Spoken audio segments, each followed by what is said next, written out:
నా పేరు వెన్నా రామకృష్ణారెడ్డి, మాది అలవాల గ్రామం. మా పెదనాన్నగారి పేరు వెన్నా బాలకురెడ్డి. ఆయనకి సుదీర్ఘమైన రాజకీయ అనుభవం ఉంది. 40 సంవత్సరాల నుంచి తెలుగుదేశం పార్టీలో క్రియాశీలకంగా పనిచేస్తున్నారు. 3 సార్లు సర్పంచ్గాను, ఒకసారి మండలాధ్యక్షుడిగా పనిచేశారు. ఈయన పరపతి ప్రజాదరణ ఓర్వలేని వైసీపీ పార్టీలో కొందరు వ్యక్తులు ఆయనపై 2 సార్లు హత్యా ప్రయత్నం చేశారు. కేసు ఫైల్ చేయడంలో చాలా ఒడిదుడుకులు ఫేస్ చేశాము. సరైన సపోర్ట్ దొరకలేదు. ప్లస్ కేసులో కూడా ఎలాంటి అభివృద్ధి లేదు. వాళ్ళకి సరైన శిక్ష పడలేదు. తిరిగి మళ్ళీ 6 నెలల తర్వాత అదే వ్యక్తులు నిద్రపోతున్న వ్యక్తిని నిద్రలేపి వేరే పేరుతో చెప్పి బయటికి పిలిచి ఆ నిద్రలోనే ఆ మనిషి పైన గన్తో కాల్పులు జరిపారు. 2 బుల్లెట్లు దిగడం జరిగింది. అప్పుడు హాస్పిటల్లో ట్రీట్మెంట్ పొందుతూ 20 రోజుల తర్వాత చనిపోవడం జరిగింది. అప్పుడు కేసు పెట్టాము. కానీ ఈ నిందితులు కేసు పెట్టిన వారం 10 రోజులకే వైసీపీ ప్రభుత్వ హయాంలో వాళ్ళకి ఎలాంటి శిక్ష పడకపోగా వాళ్ళు ఫ్రీగా బయట తిరుగుతున్నారు.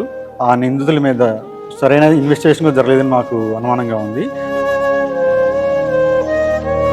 ఇప్పుడు టీడీపీ గవర్నమెంట్ వచ్చాక లోకేష్ గారి చొరవతో చంద్రబాబు గారి హయాంలో వాళ్ళు సరైన ఇన్వెస్టిగేషన్ జరిపి నిందితులు ఎవరెవరు ఉన్నారో వాళ్ళందరికీ కూడా సరైన శిక్ష పడాలని అడగటం జరిగింది.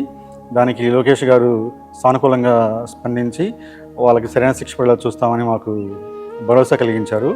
ఈ విషయంలో మొదటి నుంచి మాకు తెలుగుదేశం పార్టీ నాయకులు అరవింద్ బాబు గారు కానీ మిగతా నాయకులు అందరూ కూడా చాలా అందుబాటులో ఉండి మాకు అన్ని విధాలా సహకరించారు.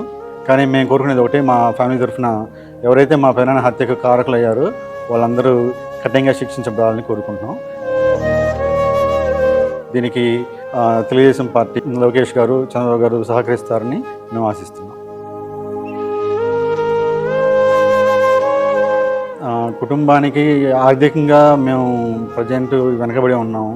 మనిషిని కోల్పోయాం కాబట్టి ఆర్థికంగా అన్ని విధాలు నష్టపోయి ఉన్నాము. అన్ని విధాలు లోకేష్ గారు మమ్మల్ని ఆదుకుంటామని మాట ఇచ్చారు. ఆ నమ్మకంతో ఉన్నాం.